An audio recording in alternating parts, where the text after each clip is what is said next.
길을 마치려 하매는 나의 생명조차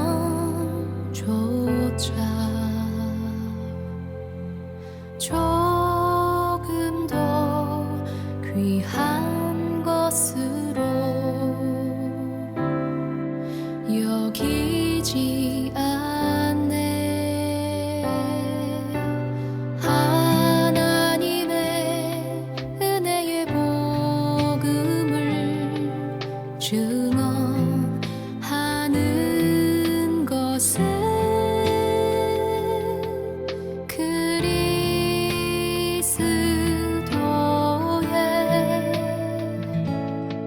사랑 때문이라.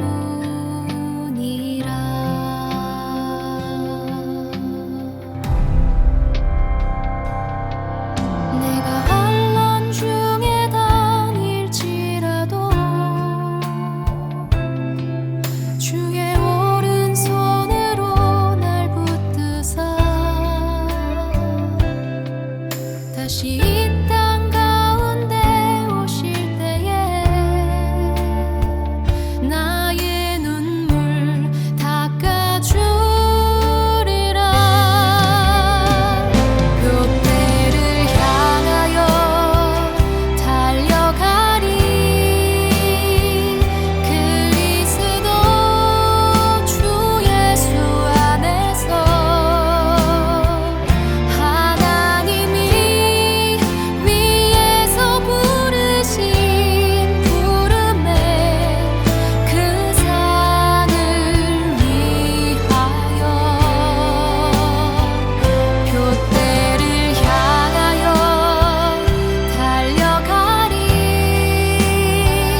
그리스도 주 예수 안에서 하나님이 나를 위해 예비한 그 상을 위하여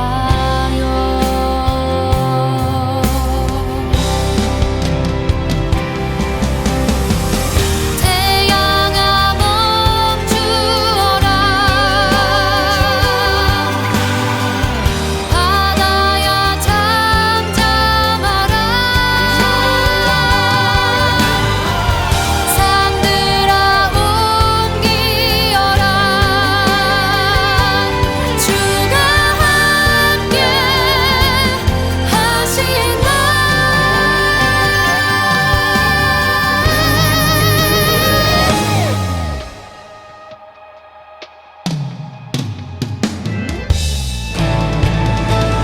돛대를 향하여 달려가리.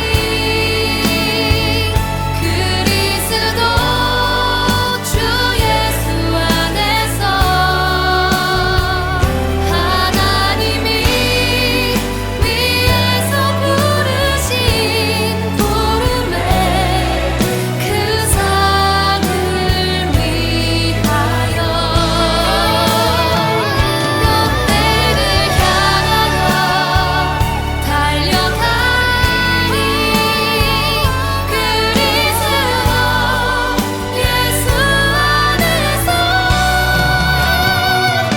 하나님이 나를 위해 예비한 그 상을 위하여 하나님이 나를 위해 예비한 그 상을 위하여.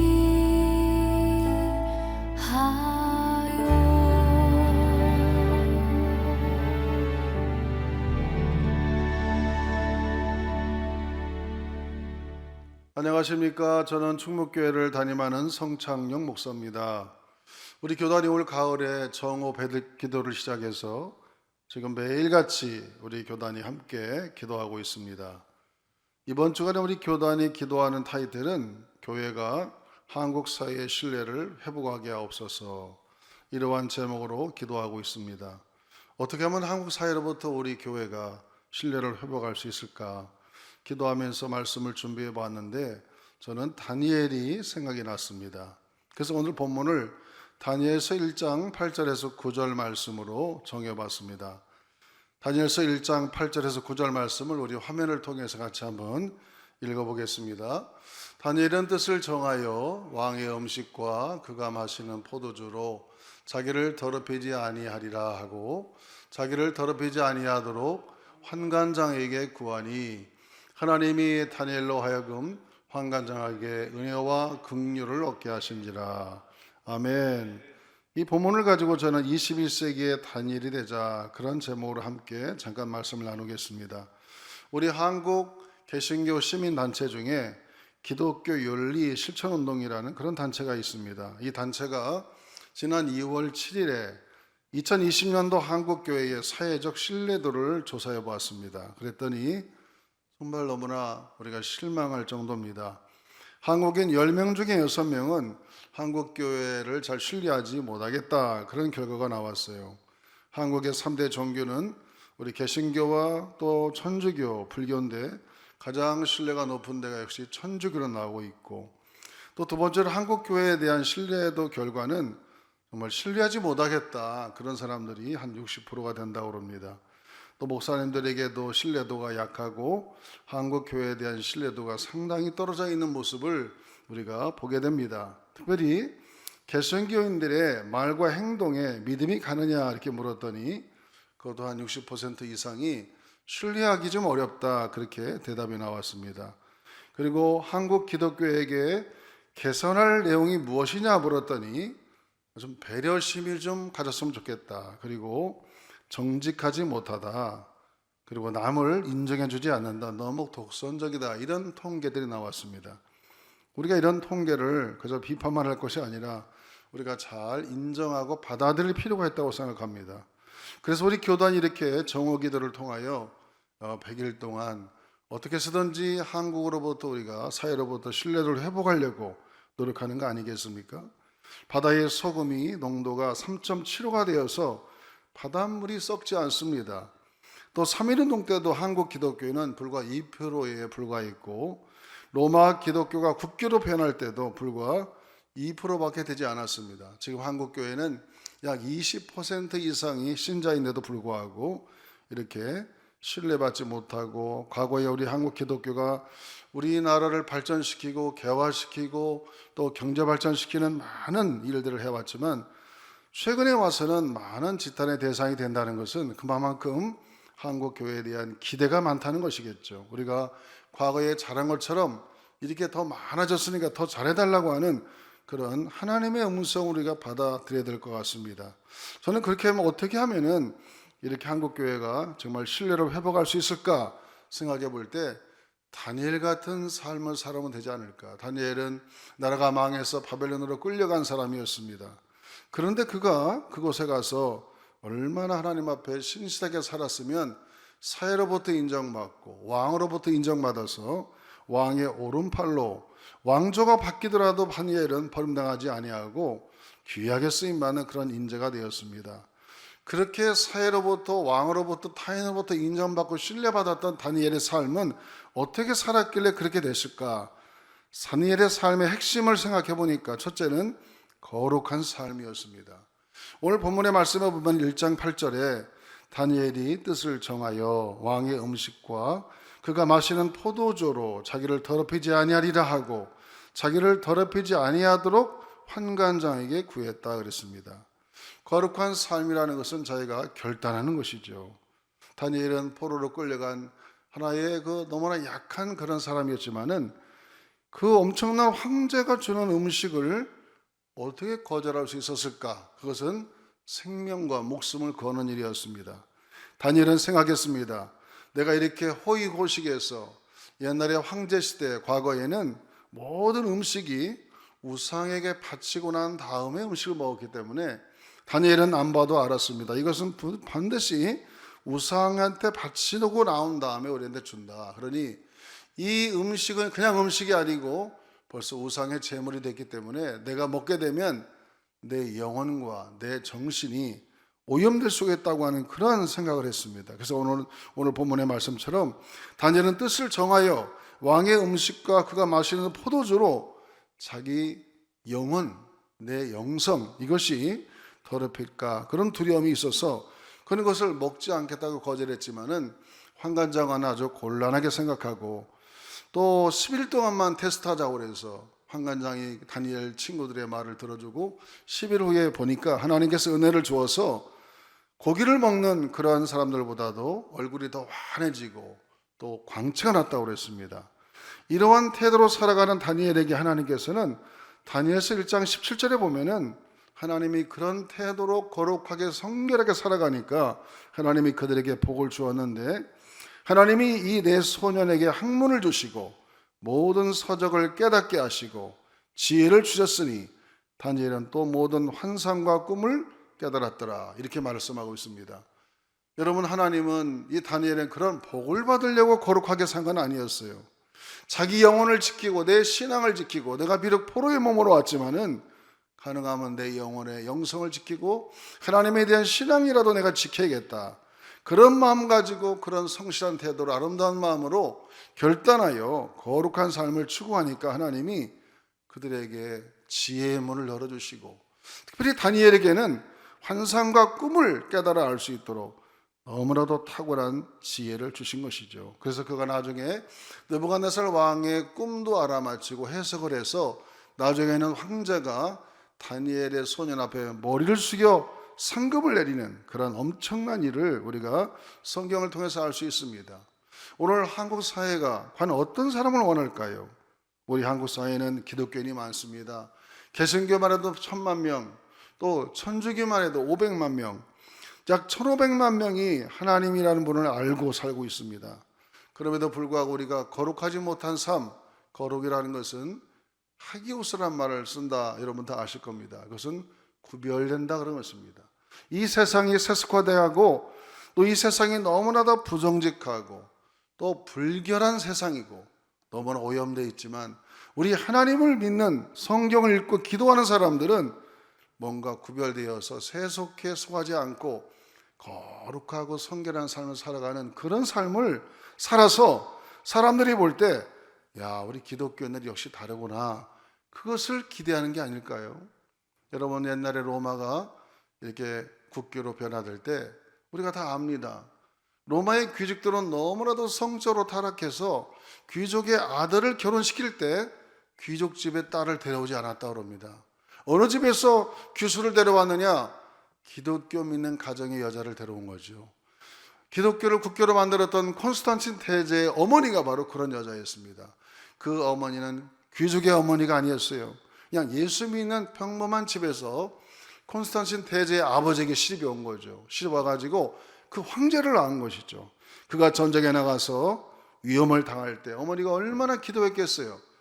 그 전쟁 속에 환상을 보게 되고 그 전쟁에서 승리함으로 그가 황제가 되고 나중에는 313년에 이 로마를 국교로 만든 위대한 업적을 가진 그런 황제가 되지 않았습니까? 바로 오늘날 한국 사회가 왜 기독교인에 대해서 이렇게 많은 이야기를 할까?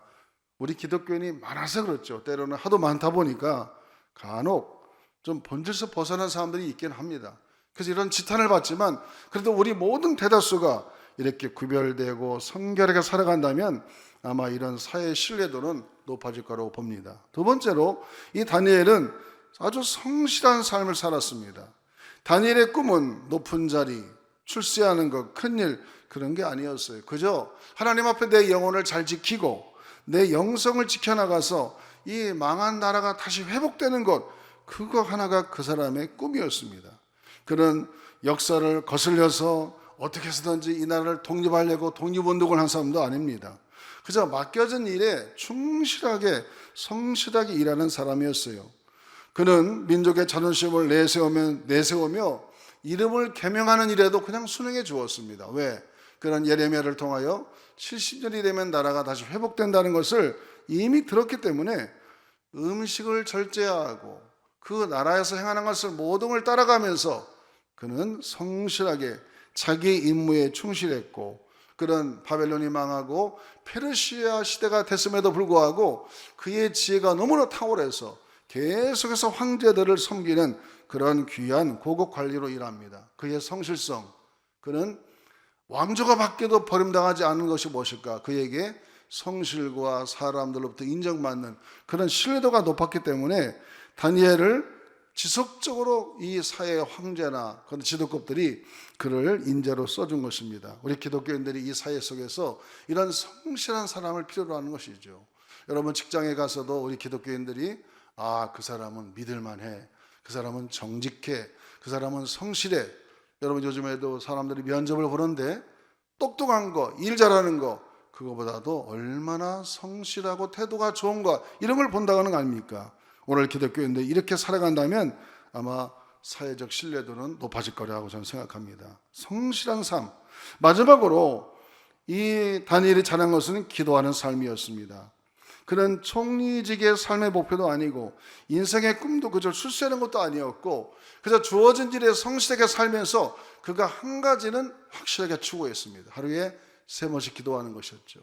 그가 다리오 왕 때는 사자굴에 들어갈 위험이 있었음에도 불구하고 창문을 열어놓고 예루살렘을 향해서 3번씩 기도하고 그러다가 사자굴에 던져놓는 그런 불행을 당했지만 그 속에서도 살아남는 그런 불가사의한 존재로 우리가 성경에 기록하고 있습니다. 이런 걸 보면은 그는 70년 후에 나라가 회복될 것을 알았는데 그 하나님의 뜻이 이루어지려면 누군가가 기도해야 되는 것이죠. 여러분 대한민국은 앞으로 잘 될 겁니다. 또 이 사회는 좀 더 발전할 것입니다. 많은 세계 미래학자들은 대한민국의 미래를 밝게 보고 있습니다. 그러나 그냥 그것이 우연이 아니시죠. 우리 믿는 자들이 나라와 민족을 위해서 기도하고 희생하고 헌신하고 7, 80년대 뜨거운 기도가 우리 기독교인들이 함께 기도한다면 아마 우리의 기도를 통하여 대한민국은 더 잘 될 것입니다.